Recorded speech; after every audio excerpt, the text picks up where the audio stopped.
13ই June. আজ সকালের ঘটনাটা আমার কাজের রুটিন একেবারে তছনছ করে দিল। কাজটা অবশ্যই আর কিছুই না, আমার যাবতীয় আবিষ্কার বা ইনভেনশন গুলো সম্বন্ধে একটা প্রবন্ধ লিখছিলাম সুইডেনের বিখ্যাত কসমস পত্রিকার জন্য। এই কাজটা এর আগে কখনো করিনি, যদিও নানান দেশের নানান পত্রিকা থেকে অনুরোধ এসেছে অনেকবার। সময়ের অভাবে প্রতিবারই প্রত্যাখ্যান করতে হয়েছে। ইদানিং আমার গবেষণার কাজ ইচ্ছে করেই অনেক কমিয়ে দিয়েছি। এটা ক্রমেই বুঝতে পারছি যে গিরিডির মতো জায়গায় বসে আমার গবেষণাগারের সামান্য উপকরণ নিয়ে আজকের যুগে শুধু যে আর বিশেষ কিছু করা যায় না তাই নয়, করার প্রয়োজনও নেই। দেশে বিদেশে বহু তরুণ বৈজ্ঞানিক আশ্চর্য সব আধুনিক যন্ত্রপাতি হাতে পেয়ে এবং সেই সঙ্গে নানান বিজ্ঞান প্রতিষ্ঠান ও বিশ্ববিদ্যালয়ের পৃষ্ঠপোষকতায় যেসব কাজ করছে তা সত্যি প্রশংসনীয়। অবশ্যই আমি নিজে সামান্য ব্যয়ে সামান্য মাল মশলা নিয়ে যা করেছি তার স্বীকৃতি দিতে বৈজ্ঞানিক মহল কার্পণ্য করেনি। সেই সঙ্গে বৈজ্ঞানিকদের মধ্যে আবার এমন লোকও আছে যারা আমাকে বৈজ্ঞানিক বলে মানতেই চায়নি। তাদের ধারণা আমি একজন জাদুকর বা প্রেত সিদ্ধ গোছের কিছু। বৈজ্ঞানিকের চোখে ধুলো দেবার নানান রকম মন্ত্রতন্ত্র আমার জানা আছে, আর তার জোরেই আমার প্রতিষ্ঠা। আমি অবশ্যই এটা নিয়ে কোনোদিনই নিজেকে উত্তেজিত হতে দিইনি। আমার মধ্যে যে একটা ঋষি সুলভ স্থৈর্য সংযম আছে সেটা আমি জানি। এক কথায় আমি হচ্ছি মাথা ঠান্ডা মানুষ। পশ্চিমে এমন অনেক জ্ঞানীগুণী গবেষকের সঙ্গে আলাপ হয়েছে যারা কথায় কথায় টেবিল চাপড়ান বা টেবিলের অভাবে নিজেদের হাঁটু। জার্মানির এক জীব রাসায়নিক ডক্টর হেলব্রোনা একবার তার এক নতুন আবিষ্কারের কথা বলতে গিয়ে উত্তেজিত হয়ে আমার কাঁধে এমন এক চপেটাঘাত করেছিলেন যে যন্ত্রণায় আমাকে আর্তনাদ করে উঠতে হয়েছিল। যাই হোক, এই প্রবন্ধে একটা জিনিস বুঝিয়ে বলার সুযোগ পাচ্ছি। সেটা হলো আমার আবিষ্কারগুলো কেন আমি সারা পৃথিবীর ব্যবহারার্থে ছড়িয়ে দিইনি। তার কারণ আর কিছুই না, আমার তৈরি জিনিসগুলোর মধ্যে যেগুলো সবচেয়ে শক্তিশালী বা হিত সাধক, যেমন অ্যানাইহিলিন পিস্তল বা মিরাকিউরল ওষুধ বা অমনিস্কোপ বা মাইক্রোসোনোগ্রাফ বা স্মৃতি উদ্ঘাটক যন্ত্র রিমেমব্রেন, এর কোনোটাই কারখানায় তৈরি করা যায় না। এগুলো সবই মানুষের হাতের কাজ, এবং সে মানুষও একটি বই দ্বিতীয় নেই। তিনি হলেন ত্রিলোকেশ্বর শঙ্কু।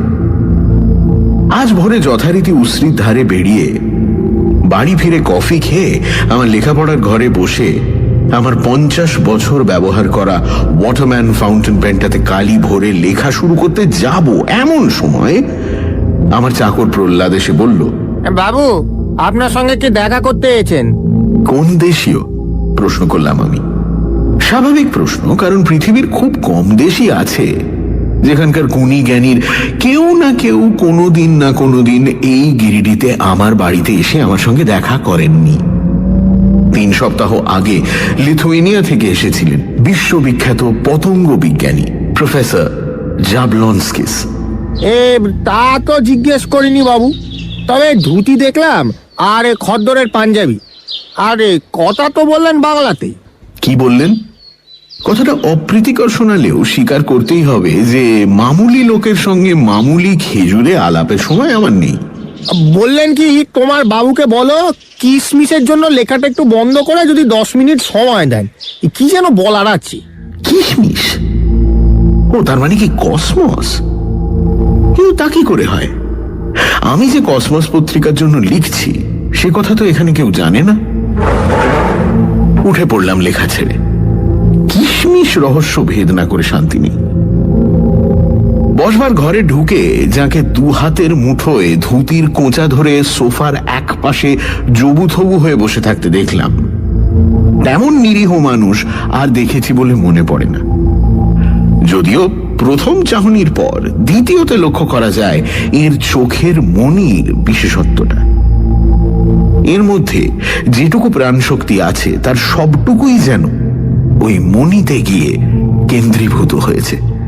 নমস্কার দিলুবাবু। কোঁচার ডগা সমেত হাত দুটো মুঠো অবস্থায় চলে এলো ভদ্রলোকের থুতনির কাছে। আগে কসমসের লেখাটা বন্ধ করলাম বলে মার্জনা চাইছি। আপনার সঙ্গে সামান্য কয়েকটা কথা বলার প্রবল বাসনা নিয়ে এসেছি আমি। আমি জানি আপনি আমার মনোবাঞ্ছা পূর্ণ করবেন। শুধু কসমস নয়, তিলু নামটা ব্যবহার করাটাও একটা প্রচন্ড বিস্ময় উদ্রেককারী ব্যাপার। 60 বছর আগে আমার বাবা শেষ আমায় ডেকেছেন ওই নামে। তারপরে ডাক নামটার আর কোনো প্রয়োজন হয়নি। অধমের নাম শ্রী নকুর চন্দ্র বিশ্বাস। আমার বিস্ময় কাটেনি, তাই ভদ্রলোক কথা বলে চললেন। মাকড়দায় থাকি, কদিন থেকেই আপনাকে দেখতে পাচ্ছি চোখের সামনে। জানেন তো, অবশ্য সে দেখার এই দেখা এক জিনিস নয়। আমাকে দেখতে পাচ্ছেন মানে? মানে আগে এটা মাস দেড়েক হলো আরম্ভ হয়েছে। অন্য জায়গার লোক, অন্য জায়গার ঘটনা, এই সব হঠাৎ হঠাৎ চোখের সামনে দেখতে পাই। সবসময় খুব স্পষ্ট নয়, তাও দেখি। আপনার নাম শুনেছি, ছবিও দেখেছি কাগজে। সেদিন আপনার চেহারাটা মনে করতেই দেখি আপনি এসে হাজির। এই জিনিস 1.5 মাস থেকে হচ্ছে আপনার? হ্যাঁ, তার 1.5 মাসই হবে। খুব ঝড় বৃষ্টি হচ্ছিল সেদিন, তার সঙ্গে মেঘের ডাক। দুপুরবেলা বুঝলেন, দাওয়ায় বসে গোলা তেঁতুলের আচার খাচ্ছি। হঠাৎ দেখি সামনে 20 হাত দূরে মিত্তিদের বাড়ির ভেরেন্ডা গাছের পেছন দিকে একটা আগুনের গোলার মতো কি যেন শূন্যে ঘোরাফেরা করছে। বললে বিশ্বাস করবেন না তিলুবাবু, গোলাটা না ঠিক আমার দিকেই এলো, ঠিক যেন একটা জ্যোতির্ময় ফুটবল। উঠোনের তুলসী তলা অব্দি আসতে দেখেছি, এটুকু মনে আছে। তারপর আর মনে নেই। জ্ঞান যখন হলো তখন ঝড় বৃষ্টি থেমে গেছে। আমি ছিলাম তক্তপোষে। 3টে বেড়ালছানা উঠোনে খেলা করছিল দাওয়ার ঠিক সামনেই। দেখলাম সে 3টে মরে গেছে, অথচ আমার গায়ে আঁচড়টি নেই। আমাদের বাড়ির পেছনে একটা মাদার গাছ আর একটা কদবেল গাছ ছিল, দুটো গাছই পুড়ে ঝামা। আর বাড়ির অন্য লোক? ঠাকুমা ছাড়া আর কেউ ছিলেন না। ছোট ভাই স্কুলে, ছেম মাকড়দা প্রাইমারি স্কুলের মাস্টার। হ্যাঁ, মা নেই। বাবা ছিলেন ননি ঘোষের বাড়ি দাবার আড্ডায়। ঠাকুমার অসুখ, খাটে শুয়েছিলেন পেছন দিকের ঘরে। তার অবশ্য কিছু হয়নি। বর্ণনা শুনে মনে হলো বল লাইটনিং এর কথা বলছেন ভদ্রলোক। কচ্ছিত কদাচিৎ এ ধরনের বিদ্যুতের কথা শোনা যায়, যেটা ঠিক বলেরই আকার ধরে কিছুক্ষণ শূন্য দিয়ে ভেসে বেরিয়ে হঠাৎ এক্সপ্লোড করে। সে বিদ্যুৎ একটা মানুষের কাছ দিয়ে যাবার ফলে যদি দেখা যায় যে সে মানুষের মধ্যে একটা বিশেষ কোনো পরিবর্তন ঘটে গেছে, তাহলে বলার কিছু নেই। কাছাকাছি বাজ পড়ে কালা কানে শুনেছে, অন্ধ দৃষ্টি ফিরে পেয়েছে, এমন খবরও তো কাগজে পড়েছি। প্রশ্ন হচ্ছে, এই ভদ্রলোকের শক্তির দৌড় কত দূর? প্রশ্নটা করার আগেই উত্তরের খানিকটা আভাস পেয়ে গেলাম। নকুরবাবু হঠাৎ বিড়বিড় করে বলে উঠলেন, 3, 8, 8, 8, 9, 1, 7, 1। দেখলাম তিনি চেয়ে রয়েছেন আমার সামনে টেবিলের ওপর রাখা আমেরিকান সাপ্তাহিক টাইম এর মলাটের দিকে। মলাটে যার ছবি রয়েছে তিনি হলেন মার্কিন ক্রোড়পতি পেট্রাস সার্কিসিয়ান। ছবির দিকে চেয়েই নকুরবাবু বলে চলেছেন, সাহেবের ঘরে একটা সিন্দুক দেখতে পাচ্ছি। খাটের ডান পাশে ক্রসক্লি কোম্পানির তৈরি, ভিতরে টাকা, বান্ডিল বান্ডিল $100 নোট। আর আপনি যে নম্বরটা বললেন সেটা কি? ওটা ওটা ওটা ওটা সিন্দুক খোলার নম্বর। ডালার গায়ে একটা দাঁত কাটা চাকার মতো জিনিস, আর সেটাকে ঘিরে খোদাই করা 1 থেকে 9 অবধি নম্বর। চাকাটা এদিকে ওদিকে ঘোরে, নম্বর মিলিয়ে ঘোরালেই খুলে যাবে সিন্দুক। কথাটা বলে হঠাৎ একটা ভীষণ কুণ্ঠার ভাব করে ভদ্রলোক বললেন, অপরাধ নেবেন না তিলুবাবু, এসব কথা আপনার মতো ব্যস্ত মানুষের কাছে বলতে আসা মানে আপনার তো মূল্যবান সময়। না না, মোটেই না, আমি বাধা দিয়ে বললাম। আপনার মতো ক্ষমতা একটা দুর্লভ ব্যাপার। আপনার সাক্ষাৎ পাওয়াটা একজন বৈজ্ঞানিকের পক্ষে খুবই সৌভাগ্যের কথা। আমি শুধু জানতে চাই যে... আমি বলছি আপনাকে, আপনি জানতে চাইছেন বল লাইটনিং এর সংস্পর্শে এসে আমার মধ্যে আর কি কি বিশেষ ক্ষমতা দেখা দিয়েছে, এটাই তো তিলুবাবু? নির্ভুল অনুমান। বললাম, হ্যাঁ ঠিক তাই। মুশকিল হচ্ছে কি জানেন, এগুলোকে তো আর বিশেষ ক্ষমতা বলে ভাবতে পারি না আমি। মানুষ হাসে, কাঁদে, হাই তোলে বা নাক ডাকায়, এগুলো কি আর মানুষ বিশেষ ক্ষমতা বলে মনে করে বলুন তো? এ তো নিঃশ্বাস প্রশ্বাসের মতোই স্বাভাবিক। আমিও যা করছি সেগুলো কিন্তু বিশেষ ক্ষমতা ভেবে করছি না। যেমন ধরুন আপনার ওই টেবিলটা, ওটার উপর কি রয়েছে বলুন তো? আমি ভদ্রলোকের ইঙ্গিত অনুসরণ করে আমার ঘরের কোণে রাখা কাশ্মীরি টেবিলটার দিকে তাকালাম। টেবিলের ওপর একটা জিনিস রয়েছে যেটা এর আগে কোনোদিন দেখিনি। সেটা একটা পেতলের মূর্তি, যদিও খুব স্পষ্ট নয়। যেন একটা স্পন্দনের ভাব, একটা স্বচ্ছতা রয়েছে মূর্তিটার মধ্যে। দেখতে দেখতেই মূর্তিটা মিলিয়ে গেল। কি দেখলেন? একটা পেতলের ধ্যানী বুদ্ধ মূর্তি, তবে ঠিক নিরেট নয়। ওই যে বললুম, এখনো ঠিক রপ্ত হয়নি ব্যাপারটা। মূর্তিটা রয়েছে আমাদের উকিল শিবরতন মল্লিকের বাড়ির বৈঠকখানায়। আমি একবার দেখেছিলাম। এখনকার মতো আপনার ওই টেবিলে আছে বলে কল্পনা করলুম, কিন্তু পুরোপুরি এলো না জানেন তো। আর একটু আমি মনে মনে বলছিলাম, আজ পর্যন্ত পৃথিবীর কোনো জাদুকর, একমাত্র চীনে জাদুকর চিচিং ছাড়া, আমাকে হিপনোটাইজ করতে পারেনি। ইনি কিন্তু অনেকটা সমর্থ হয়েছেন। এও একরকম সম্মোহন বই কি। নকুর বিশ্বাসের একাধিক ক্ষমতার মধ্যে এটাও একটা। হিপনোটিজম, টেলিপ্যাথি, ক্লেয়ারভয়েন্স বা অলোক দৃষ্টি, এই সব কটা ক্ষমতাই দেখছি একসঙ্গে পেয়ে গেছেন ভদ্রলোক। শিবরতন বাবুর কাছে আপনার কথা প্রথমবার শুনি, তাই ভাবলাম একবার গিরিডিটা হয়ে আসি। আপনার দর্শনটাও হয়ে যাবে, আর সেই সঙ্গে একটা ব্যাপারে আপনাকে একটু সাবধানও করে দিতে পারবো। সাবধান? আগে কিছু মনে করবেন না তিলুবাবু, ধৃষ্টতা মাফ করবেন। আমি জানি আপনি তো শুধু আমাদের দেশের লোক নন, সারা বিশ্বে আপনার সম্মান। পৃথিবীর সব জায়গা থেকেই আপনার ডাক পড়ে, আর আপনাকে সেসব ডাকে সাড়াও দিতে হয়।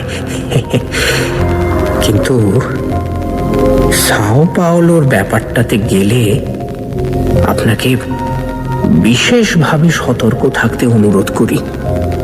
সাও পাওলো হলো ব্রাজিলের সবচেয়ে বড় শহর। সেখান থেকে এখনো পর্যন্ত কোনো ডাক আসেনি আমার। বললাম, সাও পাওলোতে কি ব্যাপার? আগে সেটা এখনো ঠিক বলতে পারবো না, ব্যাপারটা এখনো ঠিক স্পষ্ট নয় আমার কাছে। সত্যি বলতে কি, সাও পাওলো যে কোথায় তাও আমি জানি না। হঠাৎ চোখের সামনে দেখতে পেলাম একটা লম্বা সাদা খাম, তার উপরে টাইপ করা আপনার নাম ও ঠিকানা। খামের একটা কোণে একটা নতুন ডাক টিকিট, তার উপরে একটা ছাপ পড়ল, সাও পাওলো। আর সঙ্গে সঙ্গে আমার বুকটা কেঁপে উঠল। আর তার পর মুহূর্তেই দেখলাম একটা সুদৃশ্য কামরা, তাতে একটা বিশাল বপু বিদেশি ভদ্রলোক আপনার দিকে চেয়ে বসে আছেন। লোকটিকে দেখে আমার মোটেই ভালো লাগলো না তিলুবাবু। 10 মিনিট হয়ে গেছে দেখেই বোধহয় ভদ্রলোক উঠে পড়ছিলেন। আমি বসতে বললাম। অন্তত 1 কাপ কফি না খাইয়ে ছাড়া যায় না ভদ্রলোককে। তাছাড়া ভবিষ্যতে এর সঙ্গে যোগাযোগ করার কি উপায় সেটাও জানা দরকার। ভদ্রলোক রীতিমতো সংকোচের সঙ্গে আধা ওঠা অবস্থা থেকে বসে পড়লেন। বললাম, আপনি উঠেছেন কোথায়?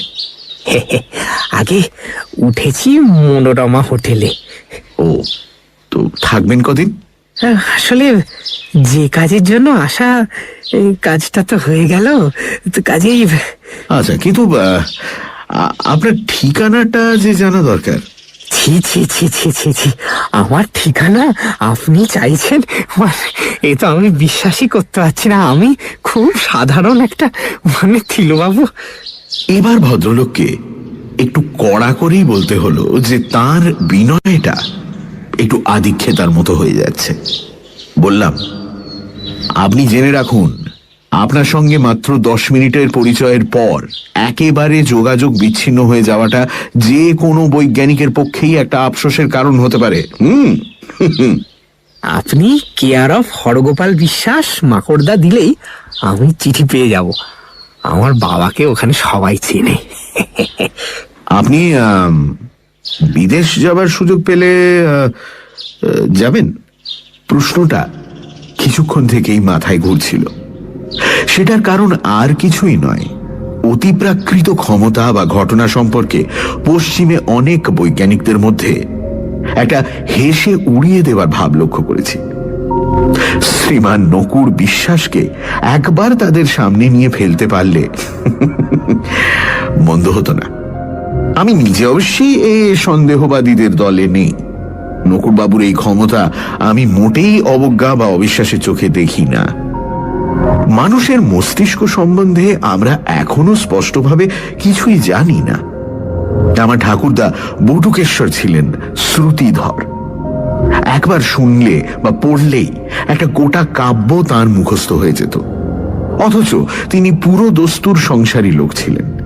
এমন না যে দিনরাত কেবল পড়াশোনা বা ধর্মকর্ম নিয়েই থাকতেন। এটা কি করে সম্ভব হয় সেটা কি পশ্চিমের কোনো বৈজ্ঞানিক সঠিকভাবে বলতে পারে? পারে না, কারণ তারা এখনো মস্তিষ্কের অর্ধেক রহস্য উদ্ঘাটন করতেই পারেনি। কিন্তু আমার প্রশ্ন শুনে নকুরবাবু এমন ভাব করলেন যেন আমি উন্মাদের মতো কিছু বলে ফেলেছি। হ্যাঁ, সে কি? আমি বিদেশ যাব? হ্যাঁ, কি কি বলছেন তিলুবাবু? আর যদি বা ইচ্ছে থাকতো, আমার মতো লোকের পক্ষে সেটা সম্ভব কি হতো? আমি কি করে বিদেশে? আমি পারবো না তিলুবাবু। বাইরে অনেক বিজ্ঞান প্রতিষ্ঠানই কোনো বিজ্ঞানী সম্মেলনে কাউকে আমন্ত্রণ জানালে তাকে 2টো প্লেনের টিকিট দিয়ে থাকেন এবং সেখানে দুজনে থাকার খরচও বহন করে থাকেন। কেউ কেউ নিয়ে যান স্ত্রীকে, কেউ বা সেক্রেটারিকে। আমি অবশ্য একা গিয়েই থাকি, কিন্তু আপনি যেতে সম্মত হলে। নকুরবাবু একসঙ্গে মাথা নেড়ে জিভ কেটে আমার প্রস্তাবে ঘোর আপত্তি জানিয়ে উঠে পড়লেন। ছি ছি ছি ছি ছি ছি ছি ছি ছি ছি, আপনি যে আমার কথাটা ভেবেছেন সেইটাই আমার কাছে অনেক পাওয়া। এর বেশি আর আমি কিছু চাই না। আমার জীবনে আমি এর বেশি কিছু আপনি অনেক বড় মনের মানুষ তিলুবাবু।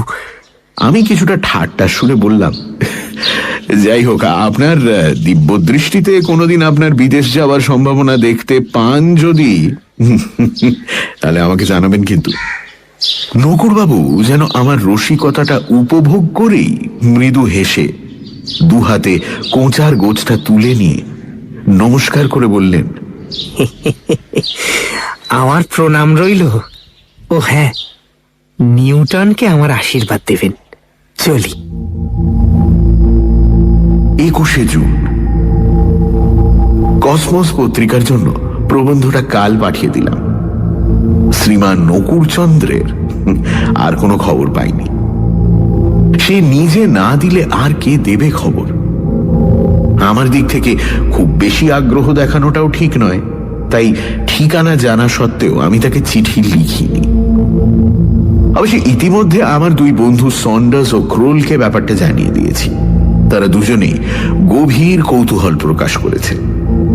ক্রোল বলছে নকুড় বিশ্বাসকে ইউরোপে নিয়ে গিয়ে ডেমনস্ট্রেশনের জন্য খরচ সংগ্রহ করতে কোনো অসুবিধে হবে না, এমনকি টেলিভিশন প্রোগ্রাম ইত্যাদির জোরে নকুড় বিশ্বাস বেশ কিছুটা টাকা হাতে নিয়ে বিদেশ থেকে দেশে ফিরতে পারেন। আমি জানিয়ে দিয়েছি মাকড়দাবাসীর কাছ থেকে উৎসাহের কোনো ইঙ্গিত পেলেই জানাবো। 24শে জুলাই। গত এক মাসে আমার প্রবন্ধটা সম্পর্কে 177টা চিঠি পেয়েছি পৃথিবীর বিভিন্ন দেশের বৈজ্ঞানিকদের কাছ থেকে। সবই অভিনন্দন সূচক। তার মধ্যে একটি চিঠি হল বিরাট মার্কিন কেমিক্যাল কর্পোরেশনের মালিক সলোমন ব্লুমগার্টনের কাছ থেকে। তিনি জানিয়েছেন যে আমার অন্তত 3টে আবিষ্কারের পেটেন্ট সত্ত্ব তিনি কিনতে রাজি আছেন। তার জন্য তিনি আমাকে $75,000 দিতে প্রস্তুত। আবিষ্কার 3টি হল অ্যানাইহিলিন পিস্তল, মিরাকিউরল বড়ি ও অমনিস্কোপ যন্ত্র। যদিও আমি প্রবন্ধে লিখেছিলাম যে এসব জিনিস কারখানায় তৈরি করা যায় না, সে কথাটা ব্লুমগার্টন মানতে রাজি নন। তার ধারণা একজন মানুষ নিজে হাতে যেটা তৈরি করতে পারে, যন্ত্রের সাহায্যে সেটা তৈরি না করতে পারার কোনো যুক্তি থাকতে পারে না। এসব ব্যাপারে চিঠি মারফত তর্ক করা বৃথা, তাই আমি জানিয়ে দিয়েছি যে ব্যক্তিগত কারণে আমি পেটেন্ট রাইটস বিক্রি করতে রাজি নই। $75,000 আমার লোভ লাগলো না দেখে সাহেবের না জানি কি প্রতিক্রিয়া হয়েছে। 17 অগস্ট। আজ এক অপ্রত্যাশিত চিঠি লিখছেন শ্রী নকুড়চন্দ্র বিশ্বাস। চিঠির ভাব ও ভাষা দুই অপ্রত্যাশিত, তাই সেটা তুলে দিচ্ছি। শ্রী ত্রিলোকেশ্বর শঙ্কু মহাশয়ের শ্রীচরণে 100 কোটি প্রণাম পূর্বক নিবেদনমিদম। মহাশয়, অধমকে যে আপনি স্মরণে রাখিয়াছেন সে বিষয়ে অবগত আছি। অবিলম্বে সাও পাওলো হইতে আমন্ত্রণ আপনার হস্তগত হইবে। আপনি সঙ্গত কারণেই উক্ত আমন্ত্রণ প্রত্যাখ্যান করিতে পারিবেন না। আপনার স্মরণে থাকিবে যে আপনি আমাকে অনুরোধ করিয়াছিলেন আপনার দাসানুদাস সেক্রেটারি রূপে আপনার সহিত বিদেশ গমনের জন্য। তৎকালে সম্মত হই নাই, কিন্তু স্বগৃহে প্রত্যাবর্তনের পর ক্রমে উপলব্ধি করিয়াছি যে সাও পাওলোতে আপনার পার্শ্বে উপস্থিত না থাকিলে আপনার সমূহ বিপদ। আমি গত কয়েক মাস অক্লান্ত পরিশ্রমে পিটম্যান পদ্ধতিতে শর্ট হ্যান্ড বিদ্যায় পারদর্শিতা লাভ করিয়াছি। উপরন্তু এটিকেট সম্পর্কে কতিপয় পুস্তক পাঠ করিয়া পাশ্চাত্য আদব কায়দা কিছুটা আয়ত্ত করিয়াছি। অতএব আপনি আমাকে আপনার অনুচর রূপে সঙ্গে লইবার ব্যাপারে কি স্থির করেন তাহা পত্রপাঠ জানালে বাধিত হইব। আপনি ভারতের তথা বিশ্বের গৌরব, সর্বোপরি আপনি বঙ্গ সন্তান। আপনার দীর্ঘ রোগমুক্ত নিঃসংকট জীবন আমাদের সকলেরই কাম্য। ইতি আপনার সেবক শ্রী নকুড়চন্দ্র বিশ্বাস। এখানে প্রশ্ন হচ্ছে, আমার সঙ্গে বাইরে যাবার ব্যাপারে হঠাৎ মত পরিবর্তনের কারণটা যেটা বলেছেন নকুড়বাবু, সেটা কি সত্যি, নাকি এর মধ্যেও কোনো গূঢ় অভিসন্ধি আছে? ভদ্রলোক কি আসলে গভীর জলের মাছ? চিঠির ভাব ও ভাষা কি আসলে আদিক্ষেতা? লোকটার মধ্যে সত্যি কতগুলো আশ্চর্য ক্ষমতা আছে বলেই এই প্রশ্নগুলো আসছে। অবশ্যই এখন এ বিষয়ে ভেবে লাভ নেই। আগে নিমন্ত্রণটা আসে কিনা দেখা যাক, তারপর অবস্থা বুঝে ব্যবস্থা। 3রা সেপ্টেম্বর। নকুড়বাবু আবার অবাক করলেন। আমন্ত্রণ এসে গেছে। আরো অবাক হয়েছি এই কারণে যে এই আমন্ত্রণ সত্যি ঠেলা যাবে না। সাও পাওলোর বিখ্যাত রাটান্টন ইউনিভার্সিটি একটা 3 দিন ব্যাপী বিজ্ঞান সম্মেলনের আয়োজন করেছেন, যেখানে বক্তৃতা, আলোচনা সভা ইত্যাদি তো হবেই। তাছাড়া সম্মেলনের শেষ দিনে ইনস্টিটিউট আমাকে ডক্টরেট উপাধি দিয়ে সম্মানিত করবে। কসমসের প্রবন্ধই আসলে নতুন করে আমার খ্যাতি ছড়িয়ে দিয়েছে বিজ্ঞানের জগতে। সম্মেলনের কর্তৃপক্ষ যে শুধু আমার উপস্থিতি প্রার্থনা করেছেন তাই নয়, আমার সবকটি ইনভেনশন এবং সেই সঙ্গে সেই সংক্রান্ত আমার গবেষণার কাগজপত্রের একটি প্রদর্শনী করবেন বলে প্রস্তাব করেছেন। এই ব্যাপারে দিল্লির ব্রাজিলীয় এম্বাসির সঙ্গে ভারত সরকার সব রকম সহায়তা করতে প্রস্তুত আছেন বলে জানিয়েছেন। ইনস্টিটিউট জানিয়েছেন যে তাদের আতিথেয়তা 3 দিনেই ফুরিয়ে যাচ্ছে না, অন্তত আরো 7 দিন থেকে যাতে আমি ব্রাজিল ঘুরে দেখতে পারি সে ব্যবস্থাও কর্তৃপক্ষ করবেন। দুজনের জন্য থাকার এবং যাতায়াতের খরচ তারা বহন করবেন। আমি যাব বলে টেলিগ্রাম করে দিয়েছি এবং এও জানিয়ে দিয়েছি যে আমার সঙ্গে থাকবেন আমার সেক্রেটারি মিস্টার N.C. বিশ্বাস। মাকড়দাতেও অবশ্যই চিঠি চলে গেছে। কনফারেন্স শুরু হচ্ছে 10ই অক্টোবর। এই 1 মাসের মধ্যে সব ব্যবস্থা করে ফেলতে পারবো বলেই মনে হয়। সন্ডার্স ও ক্রোলকে খবরটা দিয়ে দিয়েছি। লব্ধ প্রতিষ্ঠিত বৈজ্ঞানিক হিসেবে দুজনেই সাও পাওলোতে আমন্ত্রিত হবেন বলেই আমার বিশ্বাস। তবে নকুড়বাবুর খবরটা জানিয়ে দেওয়া দরকার ছিল। তাকে নিয়ে এ যাত্রা বিশেষ মাতামাতি করা যাবে না সেটাও জানিয়ে দিয়েছি। ক্রোল নিজে অতিপ্রাকৃত ব্যাপার নিয়ে যথেষ্ট কৌতূহলী ও ওয়াকিবহাল। হোটেলের ঘরে বসে বিশেষ করে তার জন্য সামান্য ডেমনস্ট্রেশন দিতে নকুড়বাবুর নিশ্চয়ই কোনো আপত্তি হবে না। আমার আসন্ন বিপদের কথাটা সত্যি কি মিথ্যে জানি না। আমার মনে মনে একটা সন্দেহ হচ্ছে যে নকুড়বাবু নিখরচায় বিদেশ দেখার লোভটা সামলাতে পারেননি। আমি লিখেছি তিনি যেন রওনা হওয়ার অন্তত 3 দিন আগে আমার কাছে চলে আসেন। তার আদব কায়দা দৌড় কতটা সেটা একবার দেখে নেওয়া দরকার। ভাষা নিয়ে কোনো সমস্যা নেই। ইংরেজিটা মনে হয় ভদ্রলোক একরকম নিজেই চালিয়ে নিতে পারবেন। আর কোনো বিশেষ অবস্থায় যদি ব্রাজিলের ভাষা পর্তুগিজ বলার প্রয়োজন হয় তার জন্য তো আমি আছি। ভারতবর্ষের ইতিহাসে পর্তুগিজদের ভূমিকার কথা মনে করে আমি 11 বছর বয়সে গিরিডির পর্তুগিজ পাদ্রি ফাদার রিবেলোর কাছ থেকে ভাষাটা শিখে নিয়েছিলাম। সানডে সাসপেন্স শুধুমাত্র 98.3 মির্চিতে। গল্পের পরবর্তী অংশ ব্রেকের পর। সানডে সাসপেন্সে শুনছেন সত্যজিৎ রায়ের লেখা প্রফেসর শঙ্কুর অ্যাডভেঞ্চার, নকুড়বাবু ও এলডোরাডো। শঙ্কুর সাথে দেখা করতে আসেন নকুড়চন্দ্র বিশ্বাস নামক এক ব্যক্তি। নকুড়বাবু তার অদ্ভুত ক্ষমতা বলে ভবিষ্যৎ দেখতে পান। তিনি শঙ্কুকে অনুরোধ করেন যে শঙ্কু যেন সাও পাওলো যাওয়ার আমন্ত্রণ প্রত্যাখ্যান করেন। সাও পাওলো গেলে শঙ্কুর সমূহ বিপদ। যদিও শঙ্কুর পক্ষে সেই আমন্ত্রণ প্রত্যাখ্যান করা সম্ভব হয় না। নকুড়বাবু প্রথমে অসম্মত হলেও শঙ্কুকে চিঠি লিখে জানান যে তিনি তার সেক্রেটারি সেজে তার সঙ্গে সাও পাওলো যাবেন। তারপর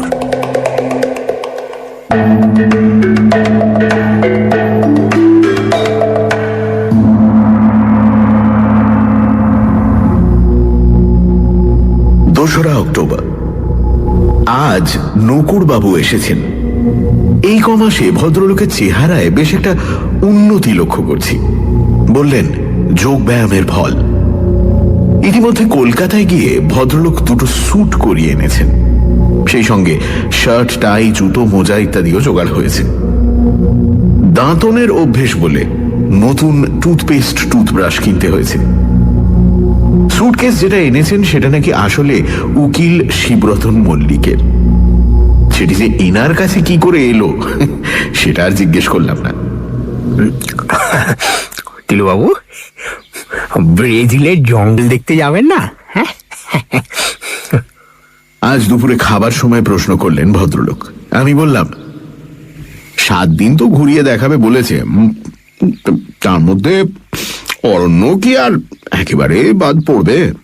আমাদের শ্রীগুরু লাইব্রেরিতে খোঁজ করে বড়দা বাণিজ্যের লেখা ছবি টবি দেওয়া একটা পুরনো বই পেলাম ব্রাজিল সম্বন্ধে, বুঝলেন?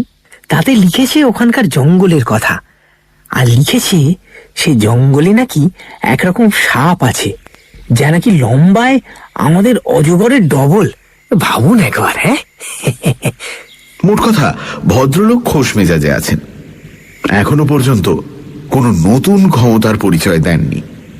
সত্যি বলতে কি সেই প্রসঙ্গ আর উত্থাপনই করেননি। ক্রোল ও সন্ডার্স দুজনেই সাও পাওলো যাচ্ছে বলে লিখেছে। বলা বাহুল্য দুজনেই নকুরবাবুকে দেখার জন্য উদ্গ্রীব হয়ে আছে। 10ই অক্টোবর, সাও পাওলো, রাত 11:30।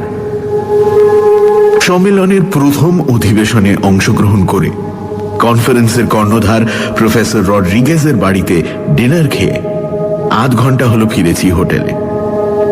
শহরের প্রান্তে সমুদ্রের ধারে পৃথিবীর বহু বিখ্যাত হোটেলকে হার মানানো এই গ্র্যান্ড হোটেল। আমন্ত্রিতরা সকলেই এখানে উঠেছেন। আমাকে দেওয়া হয়েছে একটি বিশাল সুসজ্জিত সুইট নাম্বার 777। আমার সেক্রেটারি নকুর বিশ্বাস একই তলায় আছেন 712 নম্বর সিঙ্গল রুমে। এখানকার কর্তৃপক্ষের সঙ্গে ক্রোল ও সন্ডার্স গিয়েছিল এয়ারপোর্টে আমাকে রিসিভ করতে। সেখানেই নকুরবাবুর সঙ্গে ওদের আলাপ করিয়ে দিই। ক্রোলের সঙ্গে পরিচয় হতেই নকুরবাবু জার্মান ভদ্রলোকটির দিকে কয়েক মুহূর্ত চেয়ে থেকে বললেন, Alps, Bavarian Alps, 1932. You and 2 young men climbing, then sleeping, then uff, very bad. Crawl দেখি মুখ হাঁ করে সম্মোহিতের মতো চেয়ে আছে নকুরবাবুর দিকে। তারপর আর থাকতে না পেরে জার্মান ভাষাতেই চেঁচিয়ে উঠল, আমার পা হড়কে গিয়েছিল, আমাকে বাঁচাতে গিয়ে হারমান ও কাল দুজনেরই প্রাণ যায়। কথাটা বাংলায় অনুবাদ করে দিতে নকুরবাবুও বাংলায় বললেন, দৃশ্যটা ভেসে উঠলো আমার চোখের সামনে। আমি বলতে চাইনি, বড় মর্মান্তিক ঘটনা ওর জীবনের, বড় মর্মান্তিক। বলা বাহুল্য ক্রোলকে আমার আর নিজের মুখে কিছু বলতে হয়নি। আমি জানি সন্ডার্স এই ধরনের ক্ষমতা সম্পর্কে বেশ খানিকটা সন্দেহ পোষণ করে। সে প্রথমে কোনো মন্তব্য করেনি।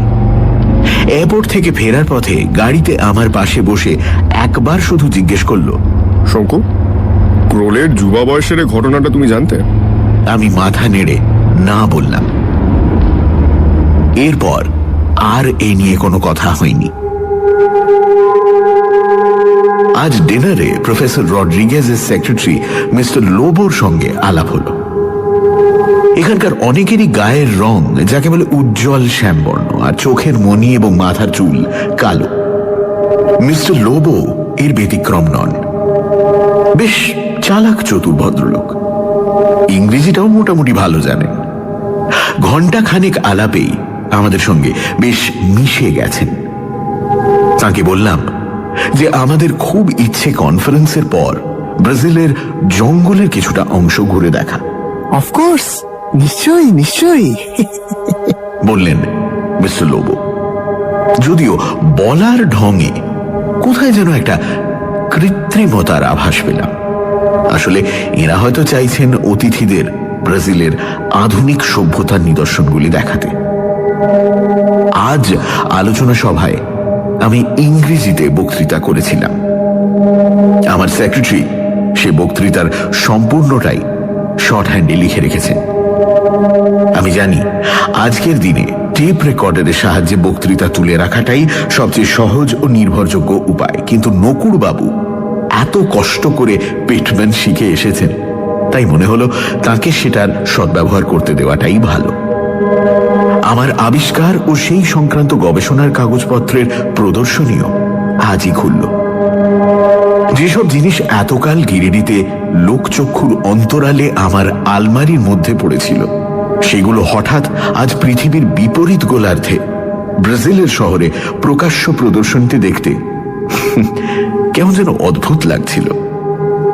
সত্যি বলতে কি, একটু যে ভয়ও করছিল না তা নয়, যদিও ব্রাজিল সরকার সংরক্ষণের ব্যবস্থা করেছেন ভালোই। প্রদর্শনীর দরজার বাইরে এবং রটান্টন ইউনিভার্সিটির ফটকে সশস্ত্র পুলিশ, কাজেই ভয়ের কোনো কারণ নেই। 12ই অক্টোবর সকাল 6:30। গতকাল বেশ কয়েকটা উল্লেখযোগ্য ঘটনা ঘটে গেল। কাল লাঞ্চের পর আমি আমার 2 বিদেশি বন্ধু ও সেক্রেটারি সমেত শহর দেখতে বেরিয়েছিলাম। কিছু কেনাকাটা সেরে বিকেলে হোটেলে ফিরে নকুরবাবু তার ঘরে চলে গেলেন। এটা লক্ষ্য করছি যে ঠিক যতটুকু সময় আমার সঙ্গে না থাকলে নয়, তার 1 মিনিটও বেশি থাকেন না ভদ্রলোক। ক্রোল আর সন্ডার্স আমার ঘরে বসে কফি খেয়ে যে যার ঘরে চলে গেল। কথা হলো স্নান করে 1 ঘন্টার মধ্যে হোটেলের লবিতে জমায়েত হয়ে একসঙ্গে যাব এখানকার এক সঙ্গীতানুষ্ঠানে। ব্রাজিলের কফির তুলনা নেই, তাই আমি নিজের জন্য সবে আর 1 পেয়ালা ঢেলেছি এমন সময় টেলিফোনটা বেজে উঠল। হ্যালো বলাতে উল্টো দিক থেকে বাজখাই গলায় প্রশ্ন এলো, Hello, is that Professor Shanku? আমি জানালাম আমি সেই ব্যক্তি। Okay, this is Solomon Bloomgarten. নামটা মনে পড়ে গেল। ইনি গিরিডিতে চিঠি লিখে আমার 3টে আবিষ্কারের পেটেন্ট সত্ত্ব কেনার প্রস্তাব দিয়েছিলেন। আমাকে চিনতে পেরেছো প্রফেসর শ্যাঙ্কু? বিলক্ষণ। একবার আসতে পারি?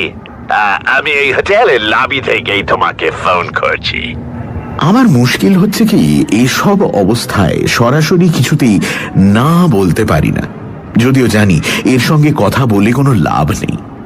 অগত্যা ভদ্রলোককে আসতেই বলতে হলো। মিনিট 3 পরে যিনি আমার ঘরে প্রবেশ করলেন, ঠিক তেমন একজন মানুষকে আর কখনো দেখেছি বলে মনে পড়ে না। ভাগ্যে 3য় ব্যক্তি কেউ নেই ঘরে, থাকলে সব দিক দিয়েই প্রমাণ সাইজের প্রায় 1.5 এই মানুষটির পাশে আমার মতো একজন মিনি মানুষকে দেখে তিনি কখনোই হাসি সংবরণ করতে পারতেন না। দাঁড়ানো অবস্থায় এনার মুখের দিকে চেয়ে কথা বলা আমার পক্ষে প্রায় অসম্ভব, তাই করমর্দনের ঠেলা কোনো মতে সামলে বললাম, বসুন মিস্টার ব্লুমগার্টন।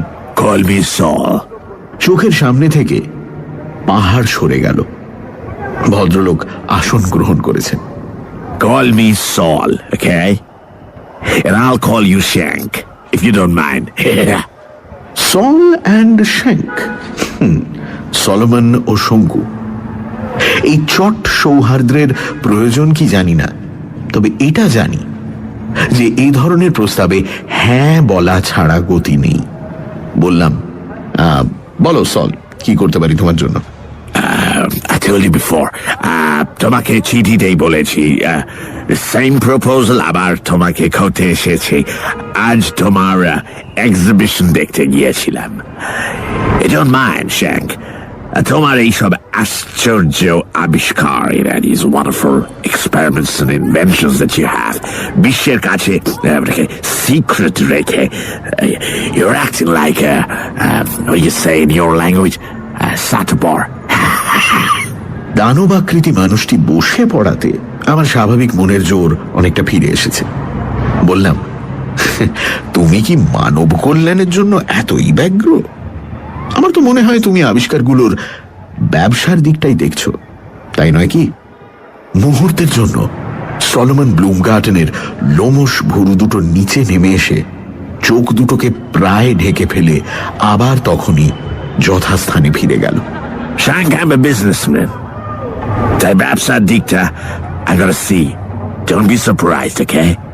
কিন্তু আমি তোমাকে ডিপ্রাইভ করব না। তোমাকে আমি $1,00,000 দিতে রেডি, ওই 3টে ইনভেনশনের পেটেন্টের জন্য। I got my checkbook. You want cash? I can give you. তবে এতগুলো টাকা সঙ্গে নিয়ে তোমারই অসুবিধে হবে। You're gonna find it real difficult, my Shank. আমি মাথা নাড়লাম। চিঠিতে যে কথা বলেছিলাম সেটা আবার বললাম, যে আমার এই জিনিসগুলোর কোনোটাই মেশিনের সাহায্যে কারখানায় তৈরি করা সম্ভব নয়। গভীর সন্দেহের দৃষ্টিতে ব্লুমগার্টেন বেশ কিছুক্ষণ শটান আমার দিকে চেয়ে রইলেন। তারপর গুরু গম্ভীর স্বরে বললেন, I don't believe you. তাহলে আর কি করা যায় বলো? I can double my price, Shank. কি মুশকিল! লোকটাকে কি করে বোঝাই যে আমি দিব্যি আছি, আমার আর টাকা দরকার নেই। 1 লক্ষের জায়গায় 20 লাখ পেলেও আমি সত্য বিক্রি করব না। ভদ্রলোক কি যেন বলতে যাচ্ছিলেন, এমন সময় কলিং বেল বেজে উঠল। উঠে গিয়ে দরজা খুলে দেখি আমার সেক্রেটারি। মানে কাল সকালের প্রোগ্রামটা? এইটুকু বলে ব্লুমগার্টেনের দিকে চোখ পড়াতে নকুরবাবু হঠাৎ কথার খেই হারিয়ে ফেললেন। ভারী অস্বস্তিকর পরিস্থিতি। ব্লুমগার্টেনকে হঠাৎ করে দেখলে অনেকেরই কথার খেই হারিয়ে যাওয়ার কথা, কিন্তু নকুরবাবু যেন শুধু হারাননি, সেই সঙ্গে কিছু যেন পেয়েছেনও তিনি। কালকের প্রোগ্রামের কথা জানতে চাইছিলেন কি? পরিস্থিতিটাকে একটু সহজ করার জন্য প্রশ্নটা করলাম আমি। প্রশ্নের উত্তরে যে কথাটা নকুরবাবুর মুখ দিয়ে বেরোলো সেটা বর্তমান ক্ষেত্রে সম্পূর্ণ অপ্রাসঙ্গিক। ব্লুমগার্টেনের দিক থেকে চোখ না সরিয়েই ভদ্রলোক মৃদু স্বরে দুবার এলডোরাডো, এলডোরাডো কথাটা উচ্চারণ করে কেমন যেন হতভম্ব ভাবে ঘর থেকে বেরিয়ে গেলেন। Hey, Shank, who was that man? আমি দরজা বন্ধ করার সঙ্গে সঙ্গেই প্রশ্ন করলেন সলোমন ব্লুমগার্টেন। আমি বললাম, আমার সেক্রেটারি। এলডোরাডো, এটা সাডেনলি বললো কেন? ব্লুমগার্টেনের ধাঁধালো ভাবটা আমার কাছে অস্বাভাবিক মনে হচ্ছিল। বললাম, দক্ষিণ আমেরিকা সম্পর্কে পড়াশোনা করেছেন ভদ্রলোক, কাজেই এলডোরাডো নামটা জানা কিছুই আশ্চর্য নয়। সোনার শহর এলডোরাডোর কিংবদন্তি কথা কে না জানে। 16 শতাব্দীর স্পেন থেকে কর্টেজ সৈন্য দক্ষিণ আমেরিকায় এসে স্থানীয় অধিবাসীদের যুদ্ধে হারিয়ে এদেশে স্পেনের আধিপত্য বিস্তার করে। তখনই এখানকার উপজাতিদের মুখে এলডোরাডোর কথা শুনে স্পেনীয়রা, আর তখন থেকেই এ নাম চুম্বকের মতো আকর্ষণ করে ধনলিপ্সু পর্যটকদের। ইংল্যান্ডের স্যার ওয়াল্টার র্যালে পর্যন্ত এলডোরাডো টানে নৌবহর নিয়ে হাজির হয়েছিলেন এই দেশে। কিন্তু এলডোরাডো চিরকালই অন্বেষণকারীদের ফাঁকি দিয়ে এসেছে। Peru, Bolivia, Colombia, Brazil, Argentina, দক্ষিণ আমেরিকার কোনো দেশেই এলডোরাডোর কোনো সন্ধান মেলেনি। ব্লুমগার্টেন হতবাক হয়ে টেবিল ল্যাম্পের দিকে চেয়ে রয়েছে দেখে আমি বাধ্য হয়েই বললাম, আচ্ছা, আমাকে কিন্তু বেরোতে হবে একটু পরেই। হ্যাঁ, কাজেই তোমার যদি আর কিছু বলার না থাকে তাহলে। ইন্ডিয়ানরা তো ম্যাজিক জানে। আমার কথা চাপা দিয়ে প্রশ্ন করলো ব্লুমগার্টেন। আমি হেসে বললাম, তাই যদি হতো তাহলে ভারতে এত দারিদ্র থাকতো কি? জাদু জানলেও নিজেদের অবস্থার উন্নতি করার জাদুটা তারা নিশ্চয়ই জানে না। সেটা তোমাকে দিয়েই বুঝতে পারছি। Hey, Shank, old boy, যে কান্ট্রির লোক টাকা হাতে তুলে দিলেও সে টাকা হাতে নেয় না, হ্যাঁ, সেই দেশ গরিব থাকে, পুয়ার থাকে, কিন্তু ব্লুম গার্ডেন আবার চুপ, আবার অন্যমনস্ক, আমার আবার অসহায় ভাব। এই লোকটাকে তাড়ানোর রাস্তা খুঁজে পাচ্ছি না। আমি ম্যাজিকের কথা বলছি এই কারণে, আমার যে টাইমে এলডোরাডোর কথাটা মনে হয়েছে, সেই টাইমে নামটা কানে এলো ওই জেন্টলম্যানের মুখ থেকে। আজ থেকে 200 বছর আগে আমার ancestors back to back 3 generations north America থেকে এই দেশে পাড়ি দিয়েছে এই এলডোরাডোর খোঁজে। আমি নিজে দুবার এসেছি when I was younger. Peru, Bolivia, Guyana, Ecuador, Venezuela. কোনো country বাদ দিইনি। At last, finally, when I came to Brazil, জঙ্গলে এসে আমার অসুখ করলো। Eldorado, I had to drop the plan and I had to go back to my country.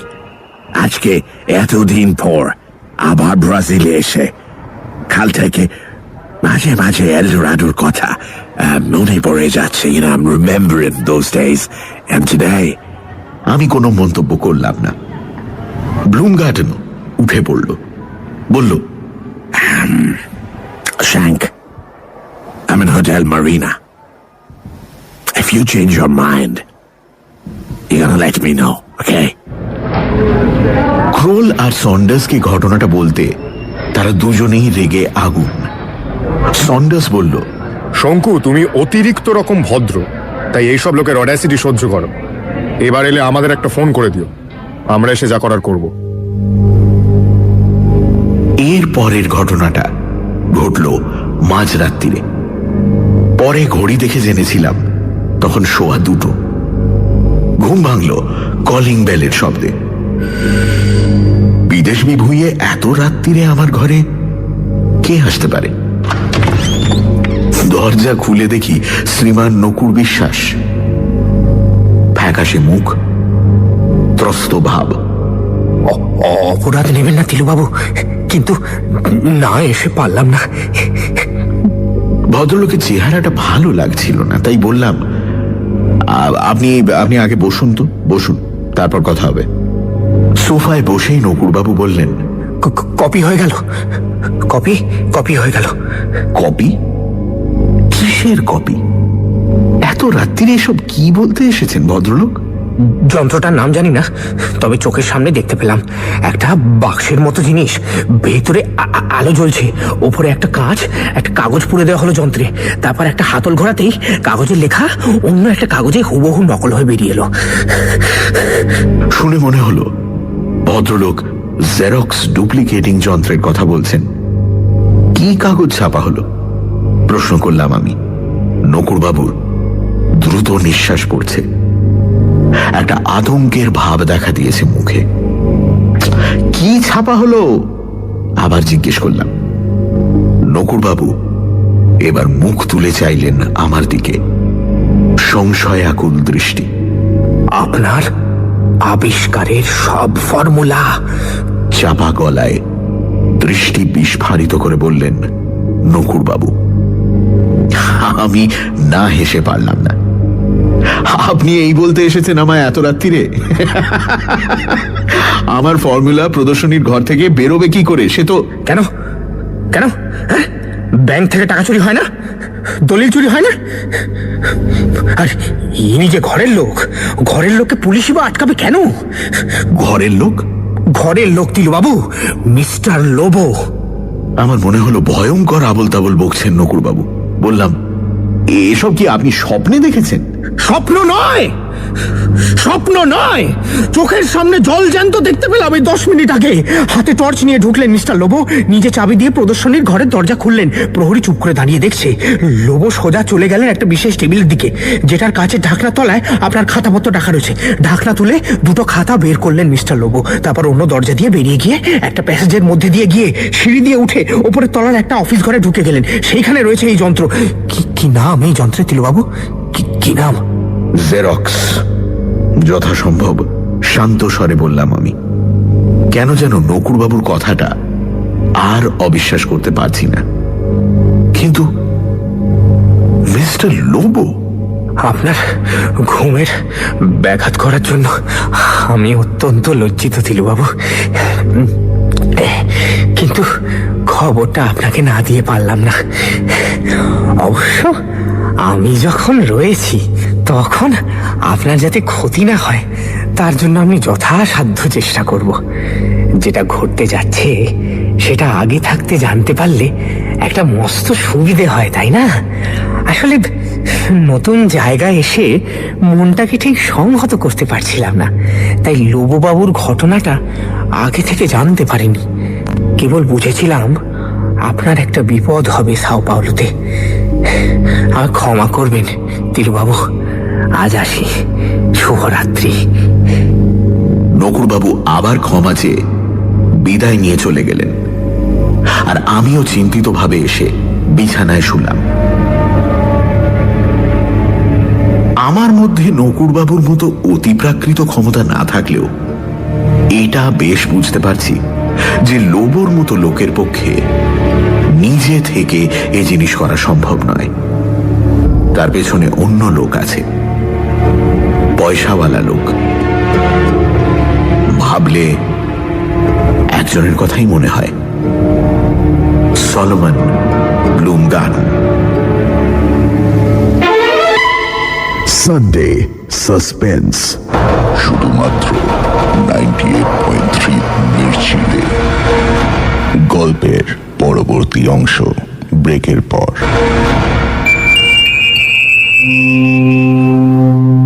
Sunday সাসপেন্সে শুনছেন সত্যজিৎ রায়ের লেখা প্রফেসর শঙ্কুর অ্যাডভেঞ্চার, নকুর বাবু ও এলডোরাডো। প্রফেসর শঙ্কু ও নকুর বাবু এসে পৌঁছন ব্রাজিলের সাও পাওলো শহরে। একজন আমেরিকান ব্যবসায়ী সলোমন ব্লুমগার্টন শঙ্কুর থেকে তার আবিষ্কারের পেটেন্ট কিনতে চান এবং প্রচুর টাকা অফার করেন। শঙ্কু যদিও সেই প্রস্তাবে রাজি হন না। গভীর রাতে নকুরবাবু এসে শঙ্কুকে জানান যে তিনি তার ক্ষমতা বলে দেখতে পেয়েছেন এক অদ্ভুত দৃশ্য। নকুরবাবু দেখতে পেয়েছেন যে প্রদর্শনীশালায় রাখা শঙ্কুর গবেষণার সমস্ত নোটস মিস্টার লোবো বলে একজন ভদ্রলোক জেরক্স মেশিনের সাহায্যে কপি করে নিচ্ছেন। তারপর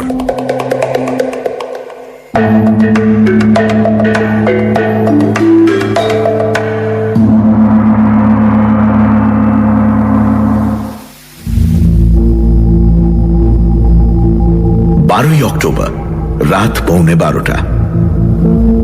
আজ রটান্টন ইউনিভার্সিটি থেকে আমাকে ডক্টরেট দেওয়া হলো। মনোজ্ঞ অনুষ্ঠান।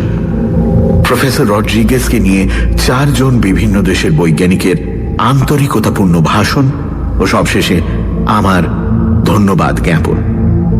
সব মিলিয়ে মনটা ভারী প্রসন্ন হয়ে উঠেছিল। আজ ডিনারে আমার 2 বন্ধু ও প্রফেসর রড্রিগেজের উপরোধে জীবনে প্রথমবার এক চুমুক শ্যাম্পেন পান করলাম। এটাও একটা ঘটনা বটে। কাল নকুরবাবুর মুখে মিস্টার লোবোর বিষয় শুনে মনটা পিছিয়ে গিয়েছিল।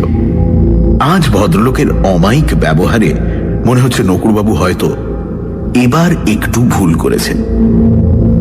প্রদর্শনীতে ঢু মেরে দেখে এসেছি যে আমার কাগজপত্র ঠিক যেমন ছিল তেমনই আছে। হোটেলে ফিরতে ফিরতে হলো 11টা। ঢুকেই একটা দৃশ্য দেখে একেবারে হকচকিয়ে যেতে হলো। হোটেলের লবিতে চতুর্দিকেই বসার জন্য সোফা ছড়ানো আছে। তারই একটাই দেখি এক পাশে বিশাল বপু সলোমন ব্লুমগার্টন ও অন্য পাশে একটি অচেনা বিদেশি ভদ্রলোককে নিয়ে বসে আছেন আমার সেক্রেটারি শ্রী নকুরচন্দ্র বিশ্বাস। আমার সঙ্গে চোখাচোখি হতেই নকুরবাবু একগাল হেসে উঠলেন। আগে এনাদের সঙ্গে একটু বাক্যালাপ করছিলাম আর কি। ব্লুমগার্টন উঠে এলেন। কনগ্রাচুলেশনস। করমর্দনে যথারীতি হাত ব্যথা করিয়ে দিয়ে ব্লুমগার্টন চোখ কপালে তুলে বললেন, তুমি কাকে সেক্রেটারি করে নিয়ে এসেছো? He's an awesome man. Lots of powers, eh? আমার চোখের দিকে চেয়ে আমার সব কিছু বলে দিচ্ছে। দুজনের মধ্যে মোলাকাতটা কিভাবে হলো সেটা ভাবছি। তার উত্তর নকুড়বাবুই দিয়ে দিলেন। আমার বন্ধু যোগেন বক্সির ছেলে কানাইলালকে একটা পোস্ট কার্ড লিখে পোস্ট করার জন্য এই কাউন্টারে দিতে গিয়ে দেখি এনারা পাশেই দাঁড়িয়ে আছেন। আমায় দেখে ব্লুমগার্টেন সাহেবই এগিয়ে এসে আলাপ করলেন। বললেন, কাল আমার মুখে এলডোরাডো নাম শুনে ওর কৌতূহল হচ্ছে, আমি এলডোরাডো সম্পর্কে কতদূর জানি। আমি বললাম, স্যার, আই এম মুখ্য সূক্ষ্ম ম্যান, নো এডুকেশন। এই কাল একটা বেঙ্গলি বইয়ে পড়ছিলাম এলডোরাডোর কথা। তা পড়তে পড়তে যেন সোনার শহরটাকে চোখের সামনে দেখতে পেলাম। তাই নিয়ে আমায় নকুড়বাবুর বাক্যস্রোত বন্ধ করতে হলো। ক্রোল ও সন্ডার্সের মুখের ভাব দেখেই বুঝছিলাম তাদের প্রচন্ড কৌতূহল হচ্ছে ব্যাপারটা জানার জন্য। নকুড়বাবু এ পর্যন্ত যা বলেছেন সেটার ইংরেজি তর্জমা করে সংক্ষেপে বুঝিয়ে দিলাম আমি। ততক্ষণে অবশ্যই আমরা তিনজনেই একটা পাশের সোফায় বসে পড়েছি এবং আমি আমার দুই বন্ধুর সঙ্গে সলোমন ব্লুমগার্টেনের আলাপ করিয়ে দিয়েছি। অন্য বিদেশি ভদ্রলোকটির নাম মাইক হ্যাচেট। হাবভাবে বুঝলাম ইনি ব্লুমগার্টেনের বডিগার্ড বা ধামাধারী গোছের কেউ। এবার ব্লুমগার্টেন কথা বলল। Your man Biswas, he's a real wizard. ওকে মাইরনের হাতে তুলে দিলে ও রাতারাতি এটা ওখানে গোল্ড বানিয়ে দেবে। And your man will be owning a Cadillac in 3 months' time. You mark my words, Shank. মাইরন লোকটি কে জিজ্ঞেস করাতে ব্লুমগার্টেন চোখ কপালে তুললেন। Holy smoke! তুমি মাইরনের নাম শোনোনি? Myron Enterprises, auto borrow impresario. Now you're not got another one. Kato, singers, musicians, dancers, magicians. Myron and management jure daঁড়িয়ে গেল. And he's one talented bloke. আমার মাথা ভোঁ ভোঁ করছে। নকুড়বাবু শেষটায় রঙ্গমঞ্চে তার অলৌকিক ক্ষমতা দেখিয়ে নাম কিনবেন? কই, এমন তো কথা ছিল না। And he knows where El Dorado is. Can you beat that? আমি নকুড়বাবুর দিকে দৃষ্টি দিলাম। ব্যাপারটা একটু তলিয়ে দেখা দরকার। বললাম, কি মশাই, আপনি কি সাহেবকে বলেছেন এলডোরাডো কোথায় তা আপনি জানেন? যেটুকু আমি জানি আমি সেইটুকুই বলেছি। কাঠগড়ার আসামির মতো হাত জোড় করে বললেন নকুড় বিশ্বাস। বলেছি এই ব্রাজিলেই আছে এলডোরাডো। আমরা যেখানে আছি তার উত্তর পশ্চিমে একটি পাহাড়ে ঘেরা উপত্যকার ঠিক মধ্যখানে একটা গভীর জঙ্গল। সেই জঙ্গলের মধ্যে এই শহর। কেউ জানে না এই শহরের কথা। মানুষজন বলতে আর কেউ নেই সেখানে। পোড়ো শহর, তবে রোদ পড়লে এখনো সোনা ঝলমল করে। সোনার তোরণ, সোনার পিরামিড, যেখানে সেখানে সোনার স্তম্ভ, বাড়ির দরজা জানলা সব সোনার। সোনা তো আর নষ্ট হয় না, তাই সে সোনা এখনো সোনাই আছে। লোকজন যা ছিল 1000 বছর আগে সব লোপ পেয়ে গেছে। একবার খুব বর্ষা হয়, তারপরেই জঙ্গলে একটা মারাত্মক পোকা দেখা দেয়। সেই পোকা থেকেই মড়ক। বিশ্বাস করুন তিলুবাবু, এই সবই আমি পরপর চোখের সামনে বায়োস্কোপের ছবির মতো দেখতে পেলাম।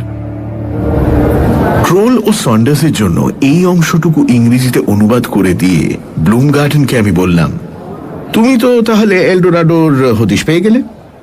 এবার অভিযানের তোড়জোড় শুরু করো। আমরা আপাতত ক্লান্ত, কাজে আমাদের মাফ করো। আসুন নকুড়বাবু। আমার কথায় ব্লুমগার্টেনের মুখে যে থমথমে ভাবটা দেখা দিল, সেটা যে কোনো লোকের মনে ত্রাসের সঞ্চার করত। আমি সেটা যেন দেখেও দেখলাম না। নকুড়বাবু উঠে এলেন ভদ্রলোকের পাশ ছেড়ে। আমরা চারজনে গিয়ে বসলাম আমার ঘরে।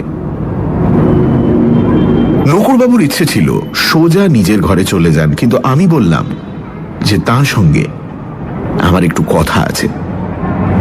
দুই সাহেব বন্ধুর কাছে বাংলা বলার জন্য ক্ষমা চেয়ে নিয়ে নকুড়বাবুকে বললাম, দেখুন মশাই, আমি আপনার ভালোর জন্যই বলছি। আপনার মধ্যে যে ক্ষমতাটা আছে সেটা যাত্রার কাছে এইভাবে প্রকাশ করবেন না। আপনার অভিজ্ঞতা কম, আপনি হয়তো লোক চেনেন না। কিন্তু এটা বলে দিচ্ছি যে এই ব্লুম গার্ডেনের খপ্পরে পড়লে আপনার সর্বনাশ হবে।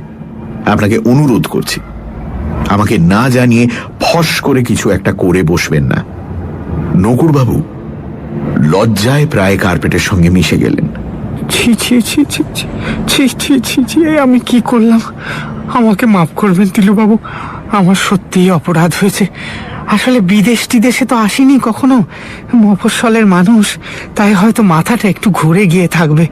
আমাকে সাবধান করে দিয়ে আপনি সত্যি খুব উপকার করলেন। আপনি অনেক বড় মনের মানুষ তিলুবাবু। নকুরবাবু উঠে পড়লেন। ভদ্রলোক চলে যাবার পর ক্রোল তার পাইপে টান দিয়ে এক ঘর ধোঁয়া ছেড়ে বলল, এলডোরাডো যদি সত্যিই থেকে থাকে তাহলে সেটা আমাদের একবার দেখে আসা উচিত নয় কি? আগেই বলেছি সন্ডার্স এ ব্যাপারে ঘোর সন্দেহবাদী। সে ধমকের সুরে বলল, দেখো হে জার্মান পণ্ডিত, 300 বছর ধরে সোনার স্বপ্ন দেখা অজস্র লোক দক্ষিণ আমেরিকা চষে বেরিয়েও এলডোরাডোর সন্ধান পায়নি। আর এই ভদ্রলোকের এই কটা কথায় তুমি মেতে উঠলে? ওই অতিকায় ইহুদি যদি এসব কথায় বিশ্বাস করে জঙ্গলে গিয়ে জ্যাগুয়ারের শিকার হতে চান তাতে আমার কোনো আপত্তি নেই, কিন্তু আমি এর মধ্যে নেই। আমাদের যা প্ল্যান হয়েছে তার অ্যাকচুয়াল এদিক ওদিক হয় এটা আমি চাই না, এবং আমার বিশ্বাস শঙ্কু এ বিষয়ে আমার সঙ্গে একমত। কি শঙ্কু?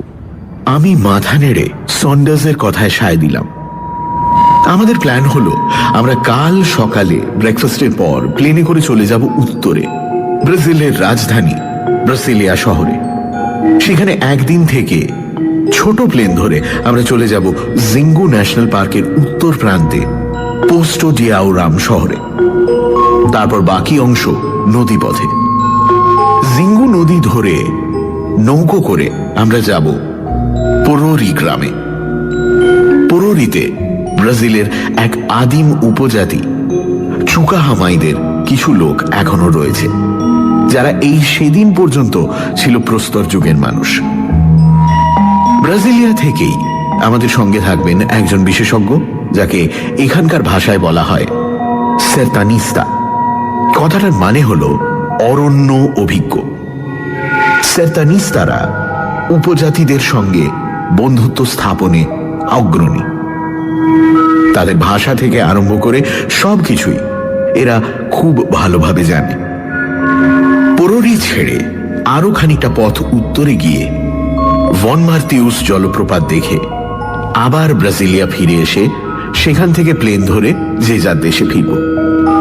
দিন 7 মধ্যে পুরো সফর হয়ে যাওয়া উচিত। তবে ব্রাজিল সরকার বলেছেন প্রয়োজনে আতিথেয়তার মেয়াদ 3 দিন পর্যন্ত বাড়িয়ে দিতে প্রস্তুত আছেন তাঁরা। 11:30 বাজে, তাই ক্রোল ও সন্ডার্স উঠে পড়ল। ক্রোল যে আমাদের দুজনের সঙ্গে একমত নয় সেটা সে যাবার আগে জানিয়ে দিয়ে গেল, দরজার মুখটাতে দাঁড়িয়ে। আমার অবাক লাগছে শঙ্কু যে তুমি তোমার এত কাছের লোককে চিনতে পারছো না। তোমার এই সেক্রেটারিটির চোখের দৃষ্টি আলাদা। হোটেলের লবিতে বসে যখন সে এলডোরাডোর ডেসক্রিপশন দিচ্ছিল তখন আমি ওর চোখ থেকে চোখ ফেরাতে পারছিলাম না। সন্ডার্স কথাটা শুনে আমার দিকে চেয়ে চোখ টিপে হাতে গেলাস ধরার মুদ্রা করে বুঝিয়ে দিল যে ক্রোলের পেটে আজ পার্টিতে শ্যাম্পেনটা একটু বেশি পড়েছে। 12টা বেজে গেছে, শহর নিস্তব্ধ। শুয়ে পড়ি।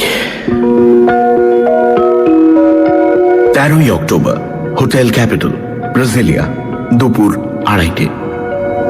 আমরা ঘন্টাখানেক হলো এসে পৌঁছেছি। আমরা মানে আমার 3 বন্ধু ও মিস্টার লোবো। লোবো পুরো সফরটাই আমাদের সঙ্গে থাকবেন। আমি অন্তত এক মুহূর্তের জন্যও সৌজন্যের কোনো অভাব লক্ষ্য করিনি ভদ্রলোকের ব্যবহারে। এখানে নকুরবাবুর কথাটা স্বভাবতই এসে পড়ে, যদিও কোনো প্রসঙ্গের দরকার ছিল না। সোজা বাংলায় বলতে গেলে ভদ্রলোক আমাকে লেঙ্গি মেরেছেন, এবং সেটা যে টাকার লোভেও, সে বিষয়ে আমি নিঃসন্দেহ। আজ সাও পাওলোতে আমার রুম বয় সকালের কফির সঙ্গে একটা চিঠি এনে দিল।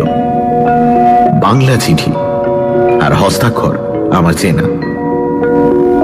আগেরটার তুলনায় বলতেই হয় এটার ভাষা অপেক্ষাকৃত সহজ। এই হলো চিঠি। প্রিয় তিলুবাবু, অধমের অপরাধ লইবেন না। নগদ $5,000 লোভ সম্বরণ করা সম্ভবপর হইল না। আমার পিতামহী আজ 4 বৎসর যাবৎ এক দুরারোগ্য ব্যাধিতে শয্যাশায়ী। আমি 8.5 বৎসর বয়সে আমার মাতৃদেবীকে হারাই। তখন হইতে আমি আমার পিতামহীর দ্বারাই লালিত। শুনিয়াছি এদেশে এই রোগের এক আশ্চর্য নূতন ঔষধ বাহির হইয়াছে। ওই ঔষধের মূল্য অনেক। ব্লুম গার্ডেন সাহেবের বদান্যতায় এই মহার্ঘ ঔষধ কিনিয়া দেশে ফিরিবার সৌভাগ্য হইবে আমার। আজ সকালেই আমরা ব্লুম গার্ডেন মহাশয়ের ব্যক্তিগত হেলিকপ্টার বিমানে রওনা হইতেছি। আমাদের লক্ষ্য সাও পাওলোর 350 মাইল উত্তর পশ্চিমে একটি অরণ্য অঞ্চল। এই অরণ্যের মধ্যেই এল ডোরাডো অবস্থিত। আমার সাহায্য ব্যতীত ব্লুম গার্ডেন মহোদয় কোনো ক্রমেই এল ডোরাডো পৌঁছিতে পারিবেন না। তাহার প্রতি অনুকম্পা বশত আমি নির্দেশ দিতে সম্মত হয়েছি। আমার কার্য সমাধা হইলেই আমি আপনাদের সহিত মিলিত হইব। আপনাদের যাত্রাপথ আমার জানা আছে। ঈশ্বর আপনাদিগের মঙ্গল করুন। আমি যদি ঈশ্বরের কৃপায় আপনার কোনরূপ সাহায্য করিতে পারি, তবে নিজেকে কৃতার্থ জ্ঞান করিব। ইতি আপনার দাসানুদাস সেবক শ্রী নকুরচন্দ্র বিশ্বাস। হোটেলের রিসেপশনে খোঁজ নিয়ে জেনেছিলাম নকুরবাবু সত্যিই বেরিয়ে গেছেন ভোর 6টায়। জনৈক বিশাল বপু ভদ্রলোক তার সঙ্গে ছিলেন কি? Yes sir. আমার চেয়েও বেশি বিরক্ত হয়েছে সন্ডার্স, এবং সেটা শুধু নকুরবাবুর উপর নয়, আমার উপরেও। শোনো শঙ্কু, তোমার আমার মতো লোকের এই ভৌতিক অলৌকিক প্রেতলৌকিক ব্যাপারগুলো থেকে যত দূরে থাকা যায় ততই ভালো। ননসেন্স। ক্রোল কিন্তু ব্যাপারটা শুনে বেশ মুষড়ে পড়েছে, এবং সেটা অন্য কারণে। সে বলল, তোমার লোক যখন বলছে আমাদের আবার মিট করবে, তখন বোঝাই যাচ্ছে যে এল ডোরাডো আমাদের গন্তব্যস্থল থেকে খুব বেশি দূরে নয়। সেক্ষেত্রে আমরাও যে কেন সেখানে যেতে পারি না, সেটাই তো আমি বুঝতে পারছি না।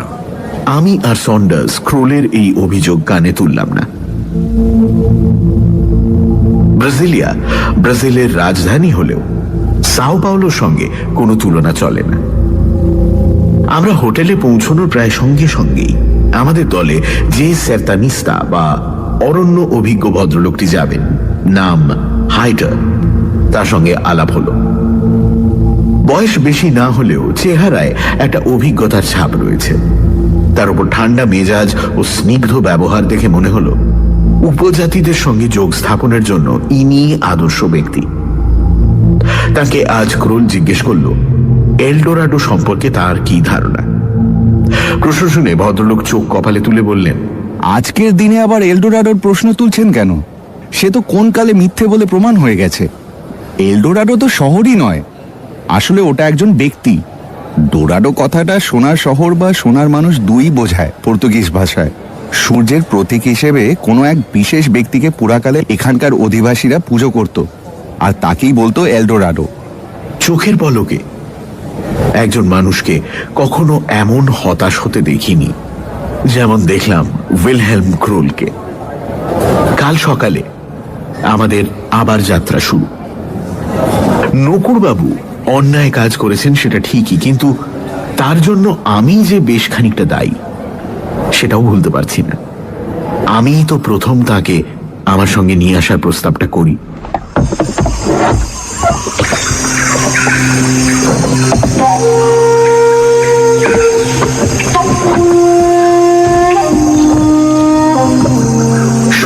অক্টোবর বিকেল 4:30।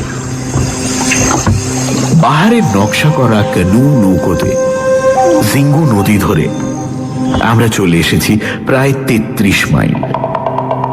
আমরা 5 জন, অর্থাৎ আমি, ক্রোল, সন্ডার্স, লোবো আর হাইটার ছাড়া রয়েছে 2 জন নৌকোবাহী দক্ষিণ American Indian.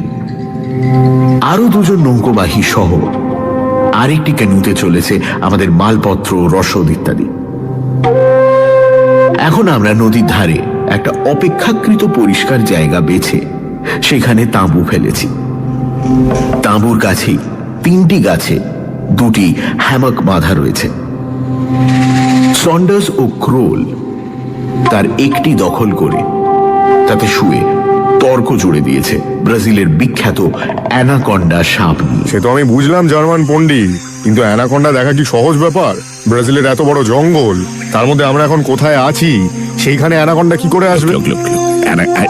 You have to find an anaconda is there. আমি নিজে না, তুমি দুম করে একটা কথা বললেই তো হয় না। কি আশ্চর্য, মানে তুমি বলবে আর দুম করে এখানে অ্যানাকন্ডা সাপ এসে হাজির হবে? আরে আশ্চর্য! এই অ্যানাকন্ডা যে সময় সময় বিশাল আকার ধারণ করে সেটা অনেক পর্যটকের বিবরণ থেকেই জানা যায়। ক্রোলের মতে 30 হাত পর্যন্ত লম্বা হওয়া কিছুই আশ্চর্য নয়। সন্ডার্স সেটা বিশ্বাস করতে রাজি নয়। এখানে বলে রাখি যে আমাদের 3 জনের কেউই চিড়িয়াখানার বাইরে অ্যানাকন্ডা দেখিনি। এই যাত্রায় আমাদের ভাগ্যে অ্যানাকন্ডা সাক্ষাৎ পাওয়া আছে কি না জানি না। না থাকলেও আমার অন্তত তাতে আফসোস নেই।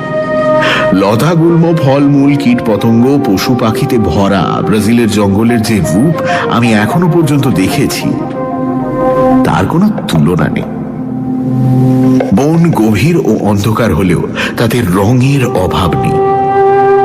প্রায় চোখে পড়ে ল্যান্টানা ফুলের ঝোপ, হরেক রঙের প্রজাপতি আর চোখ ঝলসানো সব কাকাতুয়া শ্রেণীর প্রাণী। নৌকো চলার সময় জলে হাত দেওয়া বারণ, কারণ নদীতে রাক্ষসে পিরানা মাছের ছড়াছড়ি। কালই নদীর ধারে একটা কেইম্যান কুমিরের মৃতদেহ পড়ে থাকতে দেখলাম। তার মাথার দিকের খানিকটা অংশ ছাড়া আর কোথাওই মাংস নেই, শুধু হাড়। মাংস গেছে পিরানার পেটে। ব্রাজিলের অনেক অংশেই বহুদিন পর্যন্ত বাইরের মানুষের পা পড়েনি। গত বছর 10 মধ্যে বেশ কিছু জঙ্গল কেটে চাষের জমি বাড়ানো হয়েছে। সেই সঙ্গে ব্রাজিল সরকারের হাইওয়ে বানানোর কাজও চলেছে জঙ্গল কেটে আর ডায়নামাইটের সাহায্যে পাহাড় উড়িয়ে। আমরা আসার পথেও বেশ কয়েকবার ডায়নামাইটের বিস্ফোরণ বা ব্লাস্টিং এর শব্দ পেয়েছি। কাল মাঝরাত্রে একটা গুরু গম্ভীর বিস্ফোরণের শব্দ শুনে আমাদের ক্যাম্পের সকলেরই ঘুম ভেঙে যায়। শব্দ তরঙ্গের চাপ এত প্রবল ছিল যে ক্রোলের বিয়ার গ্লাসটা তার ফলে ফেটে চৌচির হয়ে গেল। আমার কেমন যেন সন্দেহ হচ্ছিল, তাই আজ সকালে হাইটারকে জিজ্ঞেস করলাম কাছাকাছি কোথাও আগ্নেয়গিরি আছে কিনা। হাইটার মুখে কিছু না বলে কেবল গম্ভীর মুখে মাথা নাড়ল।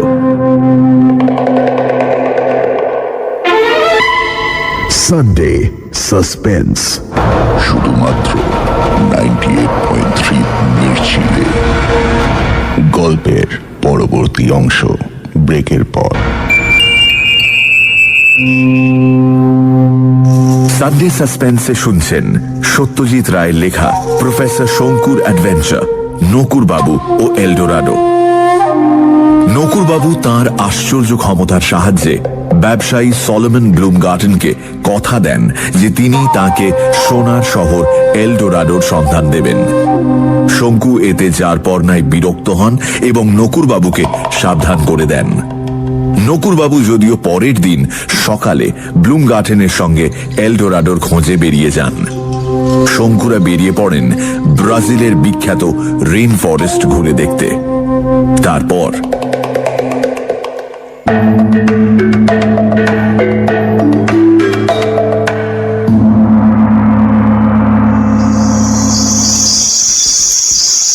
সতেরোই অক্টোবর ভোর 6টা। কাল রাত্রে এক বিচিত্র ঘটনা। রাত্রে মশা আর দিনে জ্বালাতুনে ব্যারাকুডা মাছি উপদ্রব থেকে রক্ষা পাবার জন্য আমি গিনিডি থেকেই একরকম মলম তৈরি করে এনেছিলাম। 3 বন্ধুতে সেই মলম মেখে 9:30 মধ্যেই যে যার ক্যাম্পে শুয়ে পড়েছিলাম। যদিও এখানে রাত্রে নিস্তব্ধতা বলে কিছু নেই, ঝিঁঝি থেকে শুরু করে জাগুয়ার পর্যন্ত সবকিছুরই ডাক শোনা যায়, তবু দিনের ক্লান্তির জন্য ঘুমটা এসে যায় বেশ তাড়াতাড়ি। সেই ঘুম হঠাৎ ভেঙে গেল এক বিকট চিৎকারে।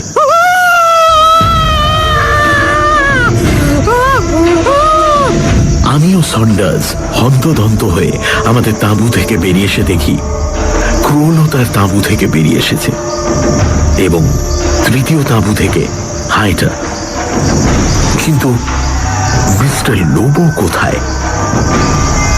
ক্রোল টর্চটা জ্বালিয়ে এদিক ওদিক ফেলতেই দেখা গেল ভদ্রলোককে মুখ বিকৃত করে 20 হাত দূরে একটা ঝোপের পাশ থেকে খোঁড়াতে খোঁড়াতে এগিয়ে আসছেন আমাদের দিকে, আর সেই সঙ্গে পর্তুগিজ ভাষায় পরিত্রাহী ডেকে চলেছেন ভগবান যিশুকে। Santa Maria, save me! Save me! Save me! আমার পায়ে কামড় দিয়েছে, আমার পায়ে কামড় দিয়েছে, আমি আর নেই, আমি আর নেই। সন্ডার্সের বুকের উপর ঝাঁপিয়ে পড়ে বললেন মিস্টার লোবো, কামড়টা মাকড়সার, এবং সেটা ডান পায়ের পাতা ঠিক ওপরে। লোবো গিয়েছিলেন একটা ঝোপের ধারে ছোট কাজ সারতে। হাতে সোনার ঘড়ির ব্যান্ডটা নাকি এমনিতেই একটু আলগা ছিল, সেটা খুলে মাটিতে পড়ে যায়। টর্চ জ্বালিয়ে এদিক ওদিক খুঁজতে গিয়ে মাকড়সার গর্তে পা পড়ে। কামড়ে বিষ আছে ঠিকই, তবে মারাত্মক নয়। কিন্তু লোবোর ভাব দেখে সেটা বোঝে কার সাধ্যি। ওষুধ ছিল আমার সঙ্গে, সেটা সন্ডার্সের টর্চের আলোতে লাগিয়ে দিচ্ছি ক্ষতের জায়গায়। এমন সময় লোবোর মুখের দিকে চোখ পড়তে একটা অদ্ভুত ভাব লক্ষ্য করলাম। তাতে আতঙ্ক ও অনুশোচনার একটা বিচিত্র সংমিশ্রণ। তার দৃষ্টি আমারই দিকে। কি হয়েছে তোমার? আমি জিজ্ঞেস করলাম। আমি আমি আমি পাপ করেছি, আমায় আমায় ক্ষমা করো। কাতর কণ্ঠে প্রায় কান্নার সুরে বলে উঠলেন মিস্টার লোবো। কি পাপের কথা বলছো তুমি? মিস্টার লোবো দুহাত দিয়ে আমার পা জড়িয়ে ধরলেন। তার ঠোঁট কাঁপছে, চোখে জল। সন্ডার্স ও ক্রোল বিস্ফারিত চোখে চেয়ে রয়েছে তার দিকে। সেদিন রাত্রে প্রহরীকে ঘুষ দিয়ে প্রদর্শনীতে ঢুকে আমি তোমার গবেষণা নোটসের খাতা বের করে নিয়েছিলাম। তারপর রীতিমতো কষ্ট হচ্ছে কথা বলতে, কিন্তু তাও বলার জন্য মরিয়া হয়ে উঠেছে লোকটা। তারপর সেগুলোকে জেরক্স করে আমার যথাস্থানে রেখে দিই। তারপর তারপর কপিগুলো মিস্টার ব্লুমগার্টেনকে দিয়ে দিই। তিনি আমার টাকা, অনেক টাকা। ঠিক আছে, আর বলতে হবে না। কথাটা বলে অনেক হালকা লাগছে, অনেকটা। এবার I can die in peace. নিশ্চিন্তে মরতে পারবো। মিস্টার লোবো, আপনি মরবেন না। শুকনো গলায় বলল সন্ডার্স। এই মাকড়সার কামড়ে ঘা হয়, মৃত্যু হয় না। মিস্টার লোবোর ঘা আমার ওষুধের শুকোবে ঠিকই, কিন্তু তিনি আমার যে ক্ষতিটা করলেন সেটা অপূরণীয়। শ্রীমান নকুরচন্দ্র এক বর্ণ ভুল বলেননি। তার মানে কি এলডোরাডো সত্যি আছে?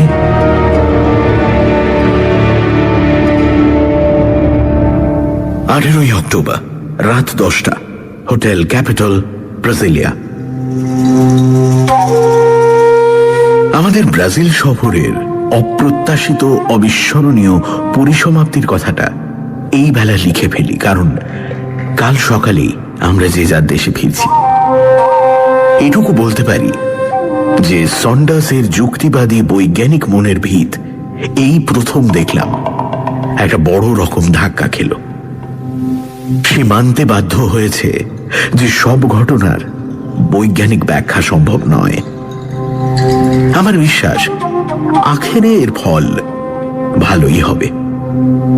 এইবার ঘটনায় আসি। গতকাল সকালে ব্যান্ডেজ বাঁধা লোবোকে সঙ্গে নিয়ে আমরা ক্যানুতে করে বেরিয়ে পড়লাম চুকাহামাই উপজাতিদের বাসস্থান পোরোরির উদ্দেশ্যে।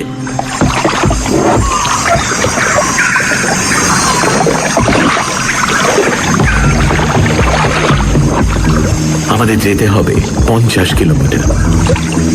যত এগোচ্ছি ততই যেন গাছপালা, ফুল, পাখি, প্রজাপতির সম্ভার বেড়ে চলেছে। এই স্বপ্নরাজ্যের মনোমুগ্ধকারিতার মধ্যে আতঙ্কের খাদ মিশে আছে বলে এটা যেন আমার কাছে আরো আকর্ষণীয় হয়ে উঠেছে। আমি জানি এই ব্যাপারে সন্ডার্স ও ক্রোল আমার সঙ্গে একমত। তারা যে খরস্রোতা নদীর উপকূলের দিকে সজাগ দৃষ্টি রেখেছে তার একটা কারণ বোধ হয় অ্যানাকন্ডা দর্শনের প্রত্যাশা। এখনো পর্যন্ত সে আশা পূরণ হবার কোনো লক্ষণ দেখছি না। মাইলখানেক যাবার পর আমাদের নৌকো থামাতে হলো। নদীর ধারে 3 জন লোক এসে দাঁড়িয়েছে। তারা হাইটারের দিকে হাত তুলে তার দৃষ্টি আকর্ষণ করে অচেনা ভাষায় কি যেন বলছে।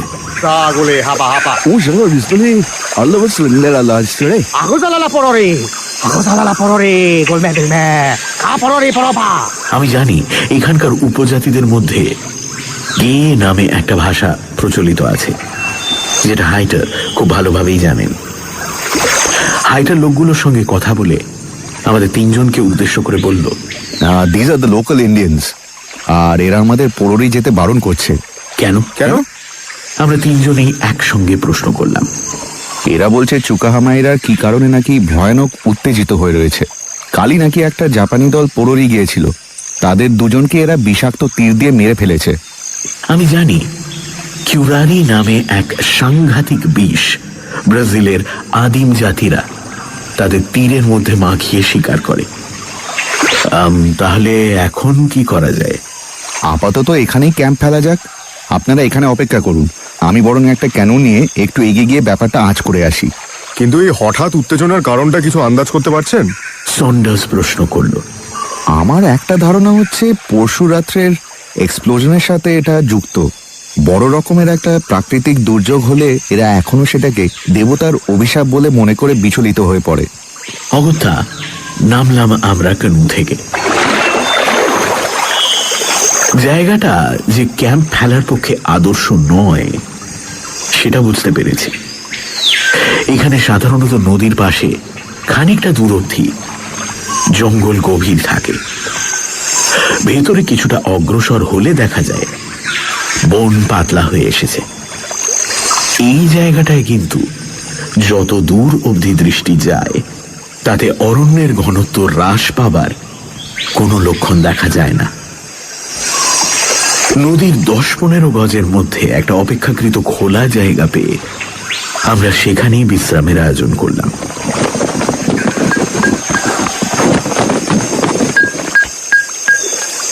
কতক্ষণের অপেক্ষা জানি না, তাই তাঁবুও খাটিয়ে ফেলা হলো, বিশেষ করে লোবোর জন্য। সে ভালোর দিকে যাচ্ছে জেনেও মিনিটে মিনিটে যিশু ও মেরি মাতাকে স্মরণ করছে।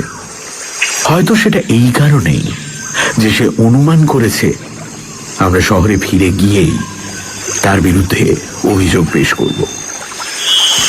এই আশঙ্কা যদি সে করে থাকে তবে সেটা ভুল নয়, কারণ আমি তাকে ক্ষমা করতে প্রস্তুত থাকলেও ক্রোল ও সন্ডার্স দুজনেই লোবোর বরদান নিতে বদ্ধপরিকর। আর ব্লুমগার্টনকে পেলে তারা নাকি তার মাংস সেদ্ধ করে ব্রাজিলের নরমাংসভোগ উপজাতির সন্ধান করে তাদের নেমন্তন্ন করে খাওয়াবে। তাদের বিশ্বাস ব্লুমগার্টনের মাংসে অন্তত 12 জনের ভুরিভোজ হবে। আমরা 3 জনেই বেশ ক্লান্ত। পরপর 4টে বড় গাছের গুঁড়িতে 3টে হ্যামক টাঙিয়ে 3 জনে শুয়ে মৃদু দোল খাচ্ছি। কাছেই বনের ভেতর থেকে মাঝে মাঝে শুনতে পাচ্ছি চুরিয়াঙ্গি পাখির কর্কশ ডাক। এমন সময় সন্ডার্স হঠাৎ একটা গোঙানির মতো শব্দ করে উঠল।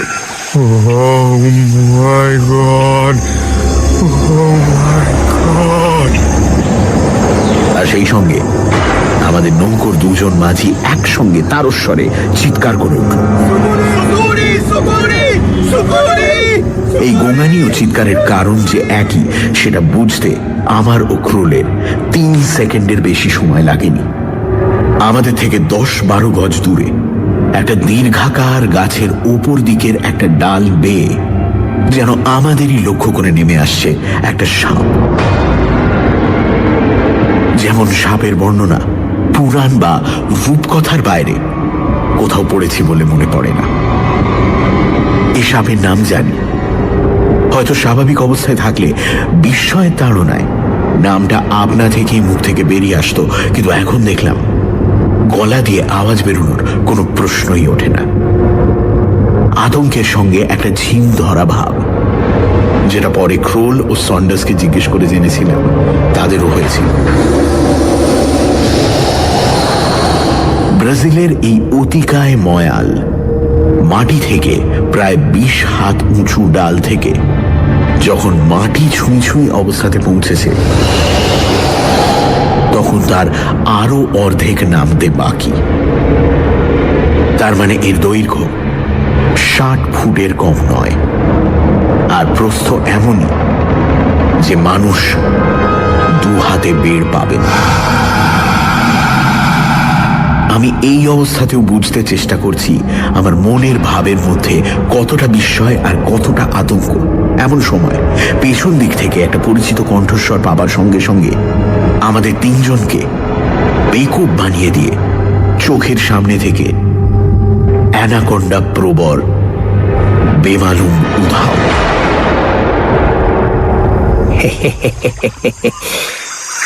আপনাদের আশ মিটেছে তো? আমাদের পেছনে কখন যে একটি কানু এসে দাঁড়িয়েছে এবং কখন যে তার থেকে শ্রীমান নকুরচন্দ্র অবতীর্ণ হয়েছেন তা জানি না। আপনার সঙ্গে পরিচয় করিয়ে দিই। এগিয়ে এসে পাশে দাঁড়ানো একটি সাহেবের দিকে নির্দেশ করে বললেন, নকুর বাবু। ইনি হলেন ব্লুমগার্টেন সাহেবের বিমান চালক মিস্টার জো হপগুড। ইনি সাহেবের হেলিকপ্টারে করে আমাকে নিয়ে এলেন। শুধু শেষের 1.5 মাইল পথ আমাদের ডিঙিতে আসতে হয়েছে। ক্রোল আর থাকতে না পেরে বলে উঠল, He made us see that snake! He made us see that snake! আমি বললাম, তোমাকে তো বলেইছিলাম ওর মধ্যে এই ক্ষমতারও একটা আভাস আমি পেয়েছিলাম দেশে থাকতেই। But this is incredible!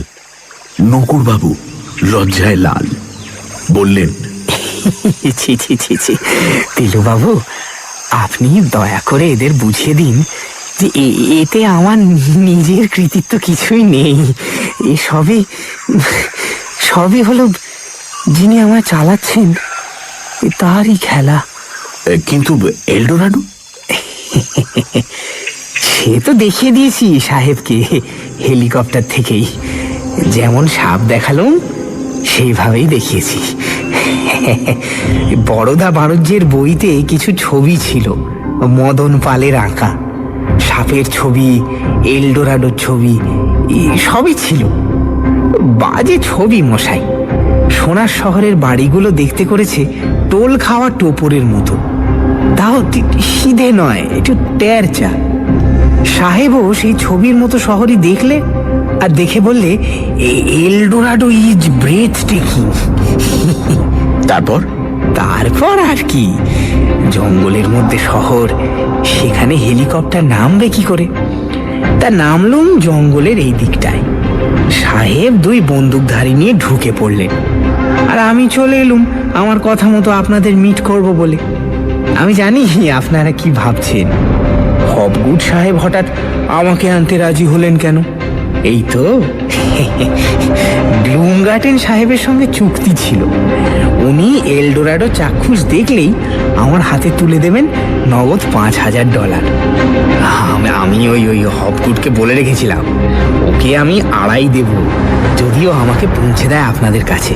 দেখুন তো কিরম কথা রেখেছেন সাহেব, মনটা কিরম দরাজ একবার ভেবে দেখুন। মানে আমি একবার বললাম, আর ও হ্যাঁ, এই এলডোরাডো দেখা গেলে ব্লুমগার্টেন সাহেব এটাও কথা দিয়েছিলেন যে তিনি আপনার গবেষণার কাগজপত্রের